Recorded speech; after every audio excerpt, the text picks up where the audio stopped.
பிடிச்சிருந்தா லைக் பண்ணுங்க, ஷேர் பண்ணுங்க. நம்ம சேனலை சப்ஸ்கிரைப் பண்ணுங்க. இந்த வீடியோ ஸ்கிப் பண்ணாம பாருங்க. அஸ்ஸலாமு அலைக்கும் வரஹ்மத்துல்லாஹி தஆலா வபரகாத்துஹு. ரப்பி ஷ்ரஹ் லி சத்ரி வயஸ்ஸிர் லி அம்ரி வஹ்லுல் உக்ததம் மின் லிசானி யஃப்கஹு கௌலி. அல்ஹம்துலில்லாஹி ரப்பில் ஆலமீன் வல் ஆகிபத்து லில் முத்தகீன். அஸ்ஸலாத்து வஸ்ஸலாமு அலா நபிய்யினல் முர்ஸலீன் வ ஆலிஹி வ அஸ்ஹாபிஹி அஜ்மஈன். அம்மா பாத். فقد قال الله تعالى في القرآن الكريم والفرقان المجيد بعد أعوذ بالله من الشيطان الرجيم بفضل بسم الله الرحمن الرحيم. إن ربك فعال لما يريد. صدق الله العلي العظيم. عن عبد الله بن عمرو بن عاص رضي الله تعالى عنه قال قال رسول الله صلى الله عليه وسلم إن الله قدر مقادير الخلائق قبل أن يخلق السماوات والأرض ب50,000 سنة. رواه مسلم. أو كما قال عليه الصلاة والسلام. அளவற்ற அருளாளனும் நிகரற்ற அன்புடையனுமாகிய ஏகரின் அல்லாஹ்விற்கு எல்லா புகழும். நம் உயிரிலும் மேலான நமது தலைவர் ஹதரத் ரசூலுல்லாஹி ஸல்லல்லாஹு அலைஹி வஸல்லம் அவர்கள் மீதும், அவர்களை பின்பற்றிய சத்திய சஹாபாக்கள், நாதாக்கள், ஷஹதாக்கள், முழு உலக முஸ்லிமான ஆண்கள், பெண்கள், குறிப்பாக இந்த ஜும்மாவுடைய அவையில் ஒன்று கூடியிருக்கிற நம் அனைவர் மீதும் ரப்புல் ஆலமீன் அல்லாஹு தாலாவுடைய சாந்தியும் சமாதானமும் என்றும் என்றென்றும் நின்று நிலவட்டுமாக. ஆமீன். அல்ஹம்துலில்லாஹ். அன்பான சகோதர பெருமக்களே, ஷாபான் மாதத்துடைய 2வது ஜும்மாவிலே அல்ஹம்துலில்லாஹ் வீற்றிருக்கிறோம். நபிகளார் பெருமானார் ஸல்லல்லாஹு அலைஹி வஸல்லம் அவர்கள் நமக்கு கற்றுக் கொடுத்த அந்த துவாவின் அடிப்படையில் அல்லாஹு தாலா ரஜபு மாதத்திலும் ஷாபான் மாதத்திலும் நமக்கு பரக்கத் செய்வானாக. கடந்த ரஜபு மாதத்திலே நம்ம என்ன அமல்களை எல்லாம் செய்தோமோ அந்த அமல்களை எல்லாம் அல்லாஹ் பரக்கத் செய்து அதை பன்மடங்காக பெருக்கி அல்லாஹு தாலா தன்னகத்திலே நமக்காக சேகரித்து வைத்து கொள்வானாக. நாம் அடைந்திருக்கின்ற இந்த ஷாபான் மாதத்திலே நிறைய அமல்கள் செய்யவும், மார்க்க ரீதியாகவும் பொருளாதார ரீதியாகவும் அல்லாஹ் நமக்கு நிறைய பரக்கத் செய்வதற்கும், குறிப்பாக நிறைய அமல் செய்வதற்குமான நல்ல நசீபை ரப்புல் ஆலமீன் இந்த மாதத்தில் நமக்கு வழங்குவானாக. குறிப்பாக அடுத்து வரக்கூடிய ரமலான் மாதத்தை முழுமையாக அடையக்கூடிய நல்ல நசீபை ரப்புல் ஆலமீன் நம் அனைவருக்கும் தந்து நல்லொரு புரிவானாக. அன்பான சகோதர பெருமக்களே, அடுத்த வாரம் ஷாபான் மாதத்துடைய 15வது இரவை நாம் அடைய இருக்கிறோம். சரியாக சொல்வதாக இருந்தால் வருகின்ற செவ்வாய் இரவு, விடிந்தால் புதன்கிழமை லைலத்து நிஸ்ஃபு ஷாபான் என்பதா ஹதீஸில் பெருமானார் ஸல்லல்லாஹு அலைஹி வஸல்லம் அவர்கள் அந்த இரவை பற்றி நிறைய செய்திகளை நமக்கு விட்டு சென்றிருக்கிறார்கள். நாம் பராத்துடைய இரவு என்பதாக அதற்கு பெயர் சூட்டி பராத் இரவு என்பதாக சொல்லுவோம். இன்ஷா அல்லாஹ் அந்த இரவில் நபி ஸல்லல்லாஹு அலைஹி வஸல்லம் அவர்கள் அந்த இரவு சார்ந்து பேசும் பொழுது கடந்த ஒரு வருடத்துடைய அமல்கள் அந்த இரவில் உயர்த்தப்படுவதாகவும், அடுத்த ஒரு வருடத்திற்கு நமக்கான கலா கதிர், நமக்கான விதி தீர்மானிக்கப்பட்டு அல்லாஹு தாலா மலக்குமார்களுக்கு பிரித்து கொடுப்பதாகவும் அந்த இரவை பற்றி பெருமானார் ஸல்லல்லாஹு அலைஹி வஸல்லம் அவர்கள் நமக்கு முன்னறிவிப்பு செய்திருக்கிறார்கள் என்ற அடிப்படையில் அந்த இரவை ஒட்டிய ஜும்மா என்பதனால் இன்ஷா அல்லாஹ் இன்றைய ஜும்மாவிலே கலா கதிர் சம்பந்தமான சில செய்திகள், விதியை பற்றி குர்ஆன் ஹதீஸின் பார்வையில் சில செய்திகள், விதியை நாம் எப்படி ஏற்றுக்கொள்ள வேண்டும், விதி சார்ந்து அல்லாஹும் அல்லாஹ்வுடைய ரசூலும் நமக்கு என்னவெல்லாம் செய்திகளை சொல்கிறார்கள், வழிகாட்டுதல்களை வழங்குகிறார்கள் என்பது பற்றிய முக்கியமான ஒரு சில செய்திகளை இன்ஷா அல்லாஹ் இன்றைய உரையில் பார்க்கலாம். ஒரு முக்கியமான தலைப்பும் கூட. இது மதரசாவில் மாணவர்களுக்கு மத்தியில் பாட அறையில் பேசுகிற மாதிரியான செய்தி. அதனால் இந்த தலைப்பு கொஞ்சம் அதை தடுமாறினாலும் வேறு மாதிரி, இன்னும் சொல்லப்போனால் குஃப்ரின் பக்கமும் ஷிர்கின் பக்கமும் கொண்டு செல்லக்கூடிய ஒரு அபாயகரமான தலைப்பு என்பதனால் ரொம்ப கவனமாக இன்ஷா அல்லாஹ் நான் என்னுடைய செய்திகளை நான் உங்களுக்கு சமர்ப்பிக்க முயற்சி செய்கிறேன். முடிந்தளவு கேட்பவர்களும் கொஞ்சம் கவனமாக கேட்பதற்கு முயற்சி செய்யுங்கள். அல்லாஹு தாலா அந்த நல்ல நசீபை நமக்கு தருவானாக. அன்பான சகோதர பெருமக்களே, நம்ம சொன்னது மாதிரி ஷாபான் மாதத்தில் அல்லாஹு தாலா நம்முடைய ஒரு வருடத்துடைய கணக்கு வழக்குகளை சரிபார்க்கிறான். அடுத்த ஒரு வருடத்திற்கு நமக்கான ரிஸ்க்குகள் எல்லாம் பிரித்து கொடுக்கப்படுகிறது. ஃபீஹா யுஃப்ரகு குல்லு அம்ரின் ஹக்கீம், குரானில் துஹான் என்ற சூறாவில் இதை பற்றி பேசுகிறான். ஹைர், முதல்ல கலா கதிர் என்றால் என்ன, விதி என்றால் என்ன, விதியை நாம் எப்படி புரிந்து கொள்வது, விதியை நாம் எப்படி ஈமான் கொள்வது என்பதாக ஒரு செய்தி இருக்கிறது. இதற்கு குர்ஆன் ஹதீஸில் தெளிவான பார்வை இருக்கிறது. அல்லாஹ்வை நம்ம எப்படி ஈமான் கொண்டு இருக்கிறோமோ, அல்லாஹ்வுடைய ரசூல்மார்களை எப்படி ஈமான் கொண்டு இருக்கிறோமோ, மலக்குமார்களை, வேதங்களை, மறுமை நாளை எப்படி நாம் ஈமான் கொண்டு இருக்கிறோமோ, அதுபோன்று விதியையும் நாம் ஈமான் கொண்டாக வேண்டும். இதில் எந்த விதமான சமரசமும் கிடையாது. வல் கதிரி ஹைரிஹி வ ஷர்ரிஹி மினல்லாஹி தஆலா, ஒரு மூமினுடைய கட்டாயமான கொள்கை ரீதியான செய்தி. ஒரு மூமின் கட்டாயமாக இதை ஈமான் கொண்டு இருக்கணும். எப்படி ஈமான் கொள்ளணும்? வல் கதிரி ஹைரிஹி, எனக்கு என்ன நல்லது ஏற்பட்டாலும், வ ஷர்ரிஹி, எனக்கு என்ன தீன்மை ஏற்பட்டாலும், மினல்லாஹி தஆலா, அது அல்லாஹ்வின் புறத்தில் உண்டானது. என்னுடைய சிரிப்பிற்கு காரணமும் அல்லாஹ், என்னுடைய அழுகைக்கு காரணமும் அல்லாஹ், என்னுடைய சந்தோஷத்திற்கு காரணமும் அல்லாஹ், என்னுடைய துன்பத்திற்கு காரணம், என்னுடைய கவலைக்கும் காரணம் அல்லாஹ் என்பதாக என்னுடைய எல்லா விஷயங்களையுமே அல்லாஹ் விருப்பத்தின் அடிப்படையில் தான் நடைபெறுகிறது என்பதை முழுமையாக ஏற்றுக்கொண்டாக வேண்டும். இதில் நமக்கான விருப்பமும் இருக்கிறது, அது தனி செய்தி. ஆனால் முதல்ல ஒரு விஷயத்தை விளங்கணும். இங்கே என்ன நடந்தாலும் இது எல்லாமே அல்லாஹ்வின் விதியின் அடிப்படையில் தான் நடக்கிறது. மனிதர்கள் விரும்புகிறதால் நடக்கவே நடக்காது. ஆசைப்படலாம், அது பிரச்சனை இல்லை. ஆசைப்பட்டு அல்லாஹு தஆலாவிடத்தில் நல்ல முடிவுகளை கேட்கலாம், நல்ல முறையில் பிரார்த்தனைகள் செய்யலாம், அதெல்லாம் வேற. ஆனால் முடிவு என்பது அல்லாஹ்வின் விருப்பத்தின் அடிப்படையில் தான் நடைபெறுது. அல்லாஹ்வுடைய விருப்பத்திற்கு அப்பாற்பட்டு எதுவும் நடக்காது. நாம் அல்லாஹு தஆலாவிடத்தில் கேட்கும் பொழுது நம்முடைய துவாவை மையமாக வைத்து அதை மாற்றவும் சக்தி அல்லாஹ்வுக்கு இருக்கிறது. ஆனால் அது மாற்றுவதும் மாற்றாமல் இருப்பதும் அல்லாஹ்வுடைய முடிவு. அதாவது இதுவரை நடந்தது எல்லாருமே அல்லாஹ்வின் விதியின் அடிப்படையில் தான் நடக்கும். இனிமே நடக்க போகிறதும் அல்லாஹ்வின் விதியின் அடிப்படையில் நடக்கப் போகிறது. இதை முதல்ல தெளிவாக விளங்கணும் இல்லையா? பொதுவாக நமக்கு ஒரு எண்ணம் இருக்கும், நல்லவர்கள் நல்லா இருக்கணும் இல்லையா? பேசிக்காக யோசிப்போம் இல்லையா? ஒருத்தர் நல்ல மனிதராக, சாலிஹான மனிதராக இருக்கிறாரு, யாருக்கும் கெடுதல் நினைக்கல, வியாபாரத்தில் வியாபாரிகளை கஸ்டமர்களை ஏமாற்றுவது கிடையாது, நியாயமான முறையில் வியாபாரம் செய்கிறாரு, சொந்த பந்தங்களோடு சேர்ந்து வாழ்கிறாரு, நண்பர்களோடு கண்ணியமாக நடக்கிறாரு, மஹல்லாவில் இருக்கக்கூடிய எல்லாரோடும் நல்ல முறையில் நடக்கிறாரு.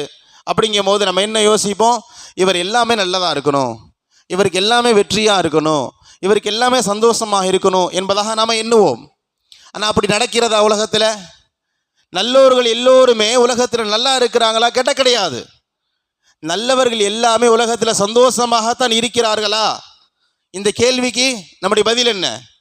சரி, கெட்டவர்கள் எல்லோருமே துன்பப்படணும் நம்ம எதிர்பார்ப்போம். நம்முடைய மனிதனுடைய இயல்பு தானே. பாவம் செய்கிறான், அவன் நல்லா இருக்கக்கூடாது, அவனுக்கு வியாபாரத்தில் மோசடி செய்கிறான், அவனுடைய வியாபாரம் லாபம் அடையக்கூடாது, எல்லோரையும் துன்புறுத்துகிறான், பார்க்குறவனெல்லாம் அடிக்கிறான், பார்க்கனுடைய காசு பணங்களை எல்லாம் பிடுங்குகிறான், எல்லோரின் மீது அநியாயம் செய்கிறான், அவன் நல்லா இருக்கக்கூடாது நம்ம நினைப்போம். ஆனால் அவன் நல்லாவும் இருக்கிறான். நல்லோர்கள் சிரமப்படவும் செய்கிறார்கள், தீயோர்கள் நல்லாவும் இருக்கிறாங்க. இந்த முரண்பாடு எப்படி வந்தது? அருமையான சகோதர பெருமக்களே, இதுதான் அல்லாஹ்வுடைய விருப்பம். அல்லாஹ்வுடைய விதி இப்படித்தான். அல்லாஹ்வுடைய விதி இப்படித்தான். நம்மை விரும்புறது வேணா இன்ஷால்லா மறுமையில் நடக்கலாம்.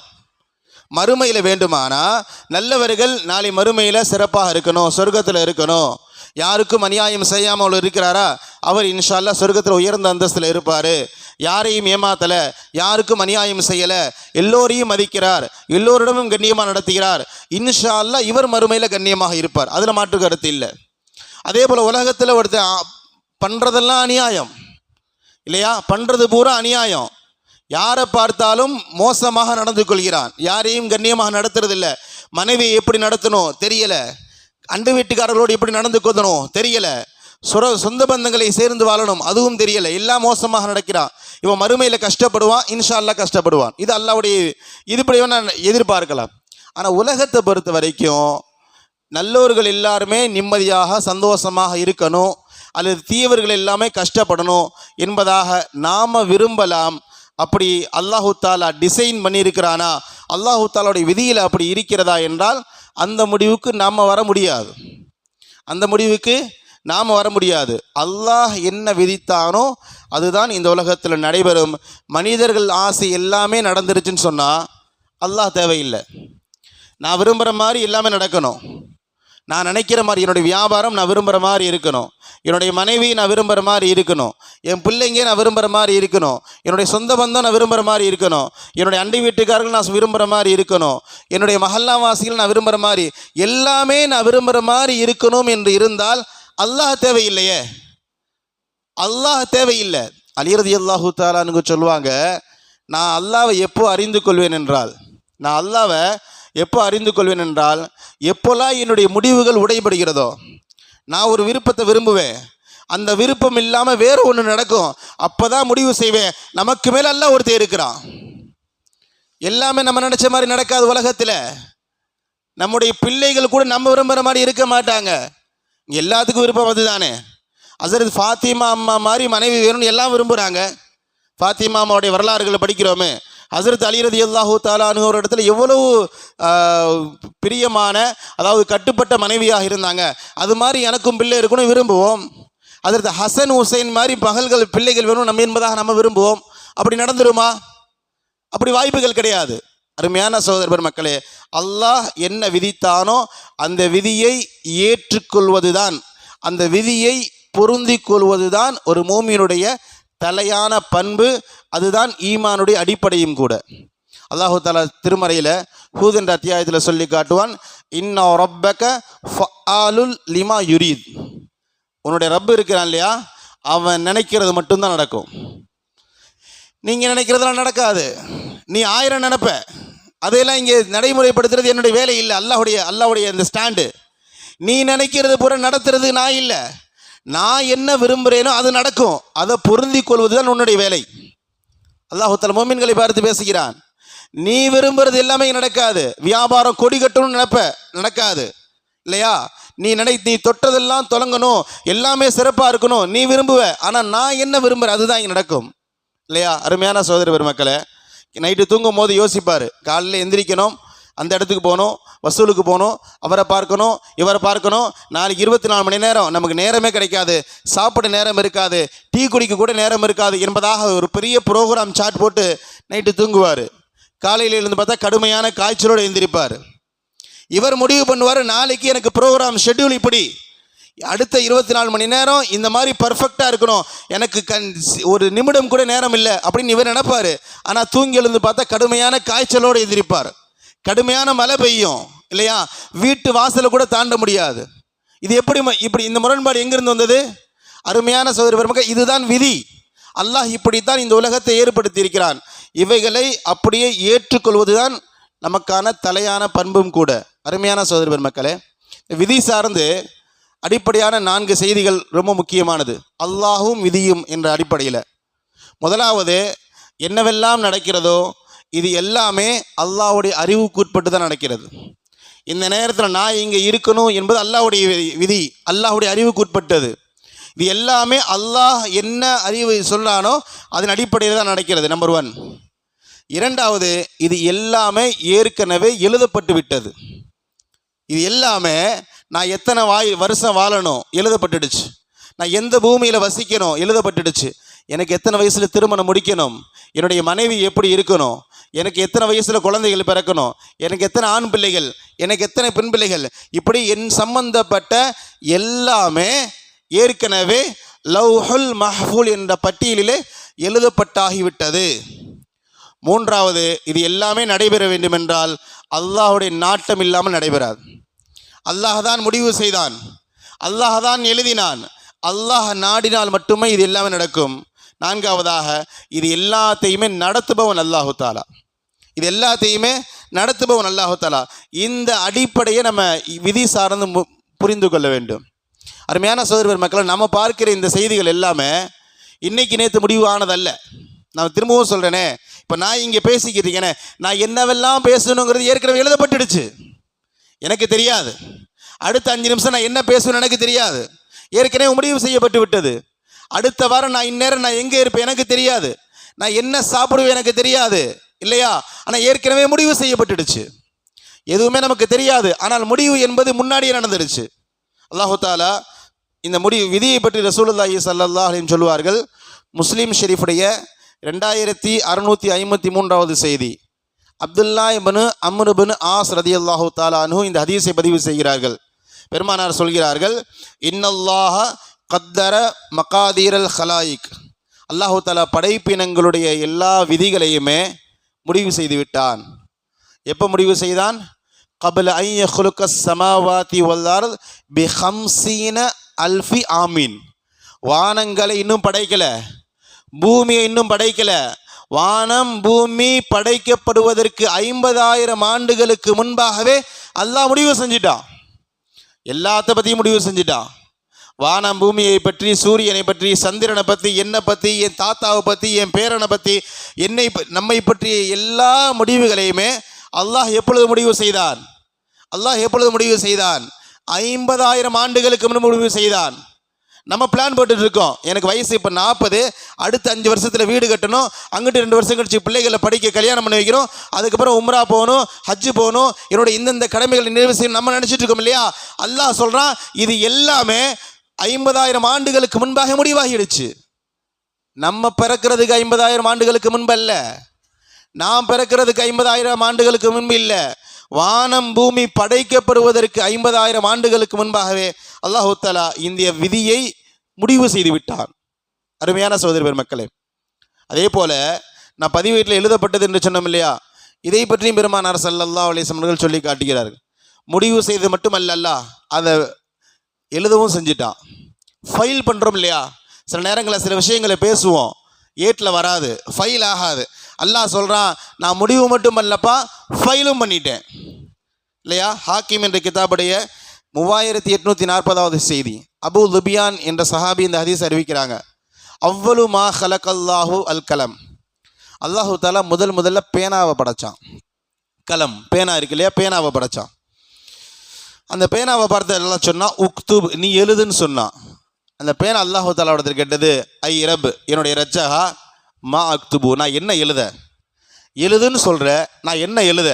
அல்லாஹு தாலா சொன்னான், உக்துபுல் கத்ர மா ஹுவ காயினுன் மின் தாலிக இலா கியாமிஸ்ஸா, இப்போலிருந்து கியாமத்து நாள் வரைக்கும் எல்லா படைப்பினங்களுடைய கதிரையும் எழுது என்பதாக அல்லாஹு தாலா சொன்னான்.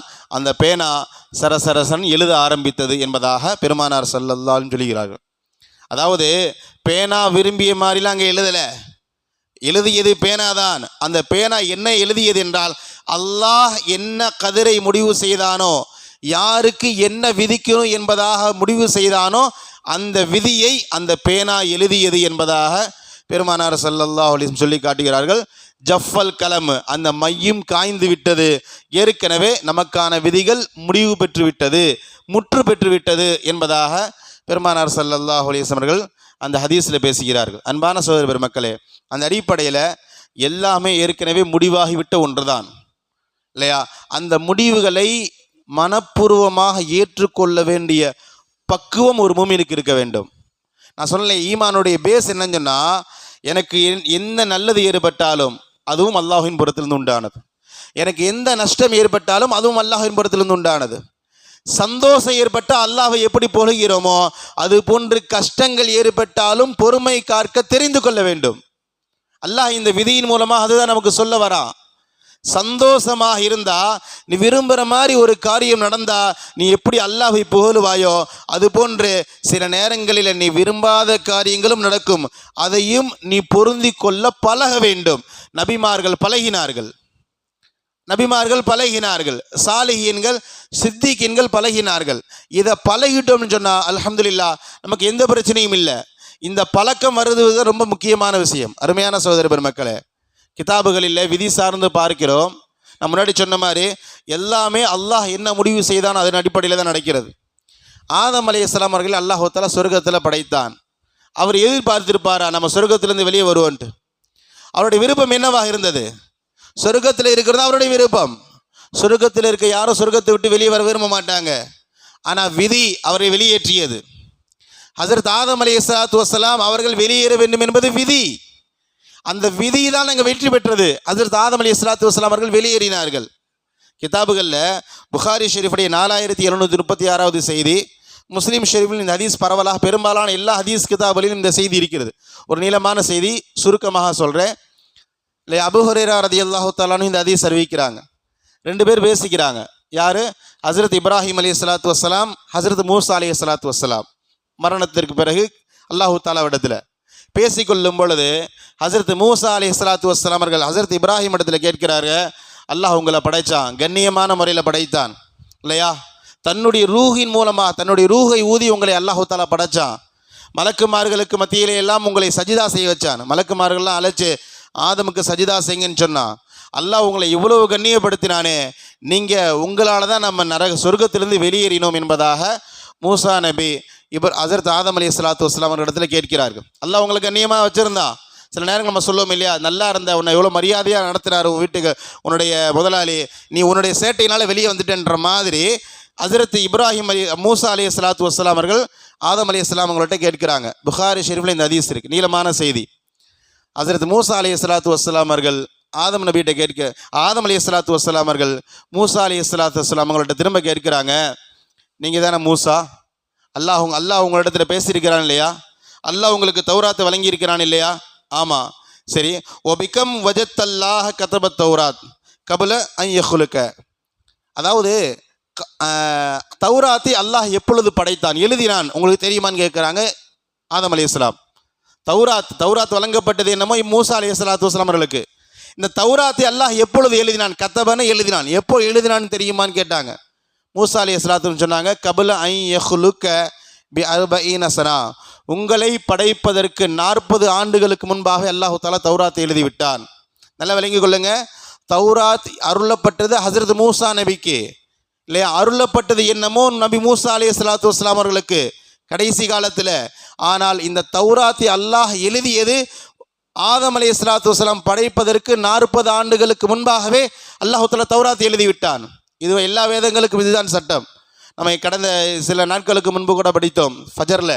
அல்லாஹு தாலா வானம் பூமி படைக்கிறதுக்கு முன்பாகவே யாசின் சூராவை ஓதினான், சூரா தபாரக், சூரா அர்-ரஹ்மானை ஓதினான். மலக்குமார்கள் செவியுற்றார்கள்.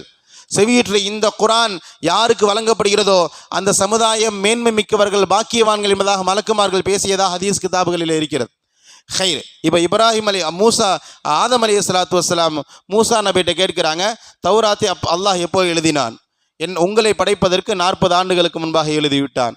ஹஜரத் ஆதம் அலைஹிஸ்ஸலாத்து வஸ்ஸலாம் மூசா நபி இடத்துல கேட்கிறாங்க, இந்த தௌராத்தில் இப்படி ஒரு வாசம் இருக்கிறது இல்லையா, ஃபஅஸா ஆதமு ரப்பஹு ஃபகவா, அல்லாஹு தாலாவுக்கு ஆதம் அலைஹிஸ்ஸலாத்து வஸ்ஸலாம் அவர்கள் மாறு செய்வார்கள் என்ற வாசகம் தௌராத்தை இருக்கிறதா இல்லையா என்பதாக ஹஜரத் ஆதம் அலைஹிஸ்ஸலாத்து வஸ்ஸலாம் மூசா நபி இடத்துல கேட்ட பொழுது மூசா நபி ஆமாம் அப்படி ஒரு வசனம் இருக்கிறது என்பதாக சொல்கிறார்கள்.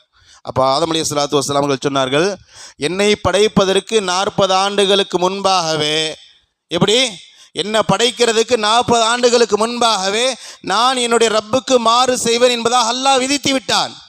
அந்த விதி தான் நடந்திருக்கு. அல்லாஹுடைய விதிக்கு அப்பாற்பட்டு எதையும் நடக்கலை. அவங்க சொல்கிறாங்க, எது விதியாக்கப்பட்டதோ அதற்கு போய் இனி என்ன எப்படி குறை சொல்லலாம் என்பதுதான் ஹஜரத் ஆதம் அலைஹிஸ்ஸலாத்து வஸ்ஸலாமுடைய வாதம். ஆதம் அலைஹிஸ்ஸலாத்து வஸ்ஸலாம் அவர்கள் மூசாவை பார்த்து என்ன வாதத்தை வைக்கிறார்கள் என்றால், என்னை படைப்பதற்கு 40 ஆண்டுகளுக்கு முன்பாகவே அல்லாஹு தாலா தௌராத் எழுதிவிட்டான். அந்த தௌராத்தில் நான் அல்லாஹ்விற்கு மாறு செய்வேன் என்று இருக்க அந்த விதி முந்துமா இல்லை நான் முந்துவேனா, இது எப்படி சாத்தியம் என்பதாக ஆதம் அலைஹிஸ்ஸலாத்து வஸ்ஸலாம் அவர்கள் கேட்டதாக கிதாபுகளில் நாம் பெற்றுக்கொள்ள முடிகிறது. அன்பான சகோதர பெருமக்களே, அதனால் ஒரு விஷயத்தை தெளிவாக விளங்கணும். எல்லாமே டிசைன் ஏற்கனவே முடிவு செய்யப்பட்டது. அந்த முடிவின் அடிப்படையில் தான் இந்த உலகம் இயங்கி கொண்டிருக்கிறது. அந்த முடிவில் எந்த விதமான மாற்றமும் நிகழாது. வரலாற்று ரீதியான ஒரு 2 சம்பவங்களை மட்டும் சுருக்கமாக சொல்லி நான் முடித்துக்கொள்வேன். ஹஜரத் மூசா அலைஹிஸ்ஸலாத்து வஸ்ஸலாம், ஹஜரத் யூசுப் அலைஹிஸ்ஸலாத்து வஸ்ஸலாம், 2 நபிமார்களுடைய வரலாறு நமக்கு தெரியும்.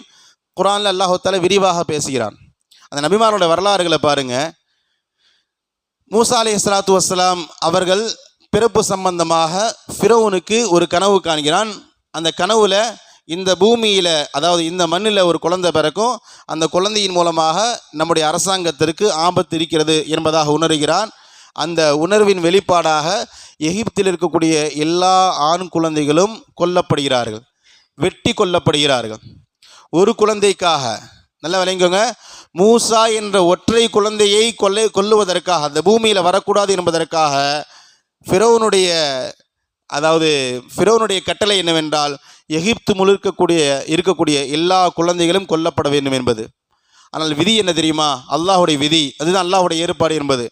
எந்த குழந்தை கொல்லப்பட வேண்டும் என்பதற்காக ஃபிரௌன் இப்படி ஒரு கட்டளை இட்டானோ அந்த குழந்தை ஃபிரௌனுடைய வீட்டிலேயே வளர்ந்தது.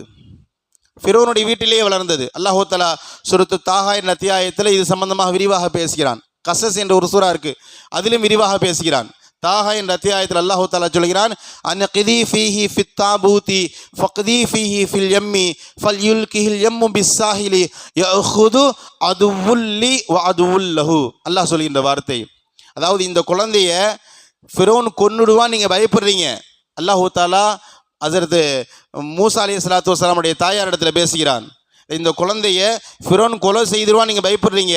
அதனால் நீங்கள் என்ன பண்ணுங்கள், இந்த குழந்தைய ஒரு கூடை மாதிரி செய்து அந்த கூடையில் அந்த குழந்தைய வைத்து இந்த குழந்தைய நீங்கள் நதியில் வீசுங்க. இந்த நதி கொஞ்சம் தூரத்திற்கு பிறகு கரை சேர்க்கும். அந்த குழந்தையை யார் திரும்ப கையில் எடுப்பா? யஹுது அது உள்ளி அது உள்ளஹு, எனக்கும் அவன் தான் எதிரி, அந்த குழந்தைக்கும் அவன் தான் எதிரி, அவன் கையில் அந்த குழந்தை கிடைக்கும், நீங்கள் தூக்கி போடுங்க என்பதா அல்லாஹ் தஆலாவுடைய கட்டளை. நல்லா புரிந்து கொள்ளுங்க. எந்த குழந்தையை கொலை செய்ய வேண்டும் என்று ஃபிரௌன் விரும்பினானோ அந்த ஃபிரௌனுடைய கையில் அந்த குழந்தை வரும். அல்லாஹ் ஏற்கனவே சொல்லுகிறான்.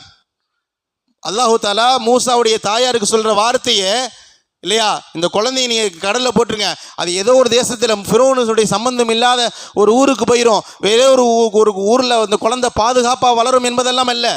அல்லாஹ் போடும்போது என்ன சொல்கிறான், இந்த குழந்தையை போடுங்க, எவன் கொலை செய்வான் என்பதாக எண்ணுகிறீர்களோ அவன் கையிலே இந்த குழந்தை கிடைக்கும் என்பதாக அல்லாஹ் தஆலா சொல்கிறான். ஹஸரத் மூசாவுடைய தாயார் அந்த குழந்தையை போடுகிறார்கள்.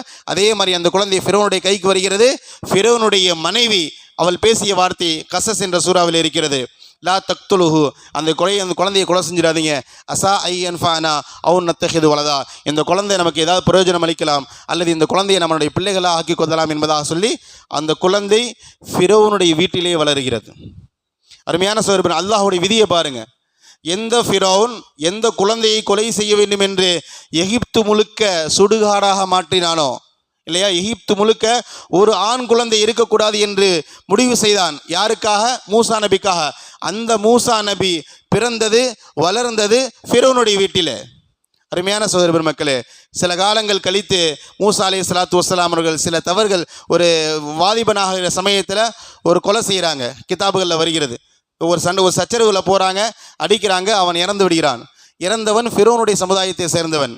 செய்தி ஃபிரௌனுக்கு தெரிஞ்சிருச்சு, நம்முடைய சமுதாயத்தை சேர்ந்தவனை கொலை செய்தது மூசாதா என்பதா. மூசாவை துரத்தி கொண்டு ஒரு பெரிய படை வருகிறது. மூசா அலைஹிஸ்ஸலாத்து வஸ்ஸலாம் எகிப்திலிருந்தால் நமக்கு பாதுகாப்பு இல்லை என்பதாக சொல்லி எகிப்திலிருந்து வெளியேறுகிறார்கள். நல்ல விளங்கிக் கொள்ளுங்க, ஒரு கொலை செய்திருக்கிறார்கள், வெளியேறுகிறார்கள், மதியன் என்ற இடத்திற்கு வருகிறார்கள். அங்கே சில சம்பவங்கள் நடைபெறுகிறது, நம்ம பார்க்கலாம். 2 பெண்மணிகள் அதாவது தண்ணீர் இறைக்க முடியாத நேரத்தில் மூசா அலைஹிஸ்ஸலாத்து வஸ்ஸலாம் உதவி செய்கிறார்கள்.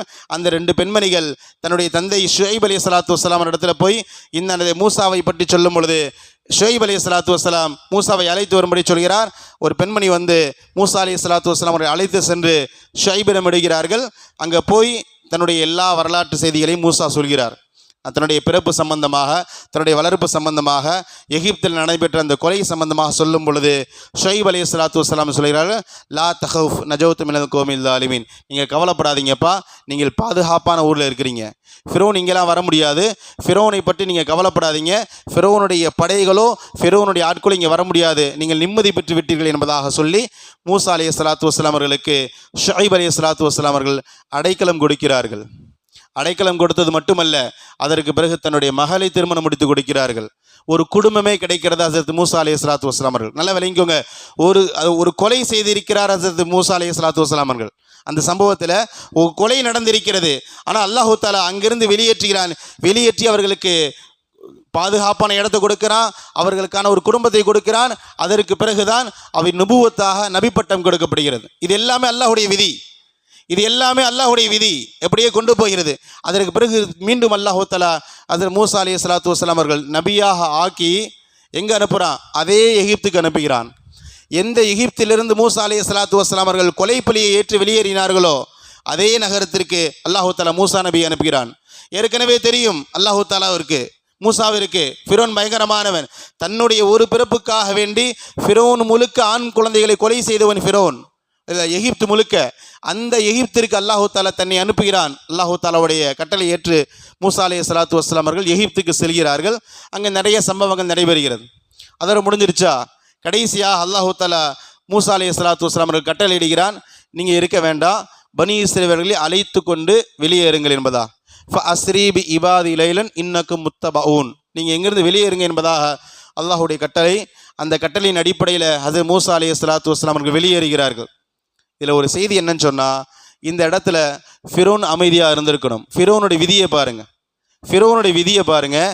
அல்லாஹு தாலா, அதாவது மூசா இங்கே கலகம் செஞ்சுட்டு இருந்தார். மூசா நமக்கு எதிராக மக்களை திரட்டி கொண்டிருந்தார். அந்த மூசாவோடு சேர்ந்த எல்லோரும் எகிப்தை விட்டு வெளியே போகிறாங்க.